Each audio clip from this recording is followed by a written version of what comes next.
Hello friends, today we are going to be taking notes in our plant notebook. So we today learned about classifying plants and what does that mean? And we're going to take our notes on that. So I'm in my plant notebook. I'm actually going to open up to the first fourth and we're going to be at the very top up here where it says classifying. All right, so we're going to go ahead and pull open our first flap. And we talked about it today. What does classifying mean? So remember that classifying means to put into groups based on similar traits or characteristics. And we're going to write that in here. So classifying means, and that word classifying is right here, and so is the word mean. So you can use that. Let me zoom in here a little bit for you guys to help. Classifying means put into groups,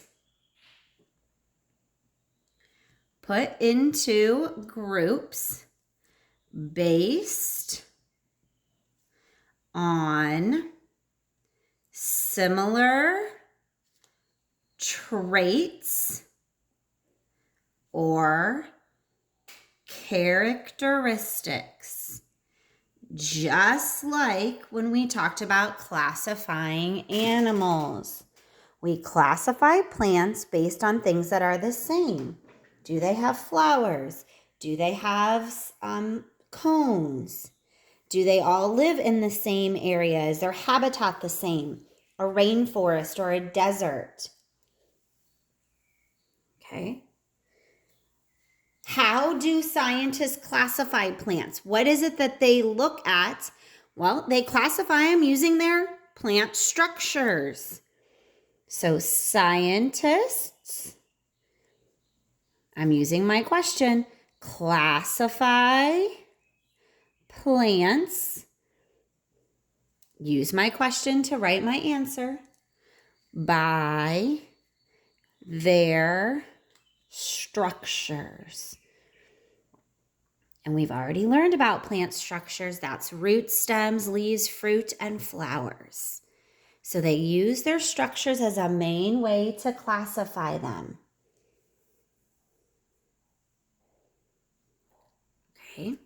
And then on the last tab here, we're going to talk about two different types of plants. There's plants that have flowers and plants that have cones. And we've talked about flowers and cones already. So let's just list a couple. Plants with flowers, I think of a rose, a sunflower. I have sunflowers growing in my backyard right now. We also talked about other plants with flowers like a green bean or an apple. Plants that have those cones, remember those woody cones like scales, would be a pine tree or a fir tree. A cypress would be a name of a tree with a cone, or even what we call a juniper. And we're going to look more specifically at those later this week when we look at plants with cones. All right, so we have some answers here of do they use structures? They classify them based on traits.